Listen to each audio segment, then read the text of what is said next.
పల్నాడు జిల్లా పిడుగురాళ్ల మండలం అయ్యప్ప నగర్కు చెందిన ఎంపీటీసీ సభ్యుడు గొట్టిముక్కల మట్టారెడ్డిపై దాడికి ప్రయత్నించాడు. టీడీపీ నాయకుడు వంగ నరసింహారెడ్డి పిడుగురాళ్ల మండల పరిషత్ కార్యాలయంలో జరుగుతున్న సర్వసభ్య సమావేశానికి హాజరైన ఎంపీటీసీ మట్టారెడ్డిపై దాడి చేసేందుకు వచ్చి దొరకకపోవడంతో మట్టారెడ్డి కారును ధ్వంసం చేశాడు టీడీపీ నేత నరసింహారెడ్డి.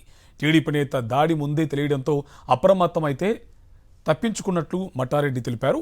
ఇక తనకు ప్రాణహాని ఉందని గతంలో హైకోర్టులో పిటిషన్ కూడా వేసినట్టు చెప్పారు. కూటమి ప్రభుత్వం అధికారంలోకి వచ్చినప్పటి నుంచి వైఎస్ఆర్సీపీ నేతలను టార్గెట్ చేస్తూ దాడులు చేస్తున్నారని ఆవేదన వ్యక్తం చేశారు.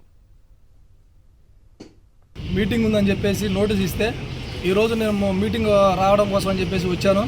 వచ్చిన తర్వాత నేను సంవత్సరం నుంచి ఊళ్ళో లేకుండా కారకుడైన వంగ నరసింహారెడ్డి అనే వ్యక్తి నేను వచ్చిన వెంబడే వెనకాలే వచ్చేసి నేను ఎక్కడున్నా చూసుకునే లోపల నేను లోన్ ఉండటంతో మా వాళ్ళు ఇక్కడికి వచ్చాడు పలానోడు వేరే వాళ్ళని ఇంకా పిలుస్తున్నాడు రమ్మని చెప్పేసి నేను కొట్టాల చంపాలనే ఉద్దేశంతో వచ్చారని చెప్పేసి మా వాళ్ళు చెప్పడంతో ఏ నుంచి నేను సరే మా వాళ్ళ సహకారంతో నేను ఇక్కడి నుంచి బయటికి వెళ్ళిపోవడం జరిగింది. నేను వెళ్ళిపోయిన తర్వాత నా వెనకాల పడ్డారు బైక్ వేసుకొని. మేము గొంతుల్లోకి వెళ్ళడం వల్ల దొరకలేదని చెప్పేసి ఆ కక్కసితో వచ్చి కారు అద్దాలు వెనక ముందు రెండు పక్కల పగలగొట్టి ఇది చేశారు.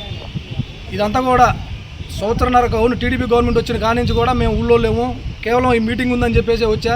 గతంలో కూడా 2 సార్లు నేను ఇంటికి వస్తే కూడా పోలీసు వాళ్ళు ఊళ్ళో ఉంటాయి కీళ్ళు లేదు అని చెప్పేసి కానిస్టేబుల్ ఇంటికి వచ్చి వాళ్ళు మీరు ఊళ్ళో ఉంటాయి కీళ్ళు లేదు అని చెప్పేసి పంపించారు. సరే ఇదే విధంగా అని చెప్పేసి నేను ఎస్పీ గారికి, స్థానిక పోలీసులకి, ఆర్డీఓకి, ఎంఆర్ఓ గారికి, జిల్లా కలెక్టర్ గారికి ఇలా అనేక మందికి నేషనల్ హ్యూమన్ రైట్స్ కమిషనర్ గారికి కూడా ఢిల్లీ కూడా కొరియర్ ద్వారా నేను లెటర్ పెట్టడం జరిగింది. ఇవన్నీ చేసినా కానీ ఎవరు యాక్షన్ తీసుకోకపోతే హైకోర్టును ఆశ్రయించి హైకోర్టులో కూడా పిటిషన్ వేసాము.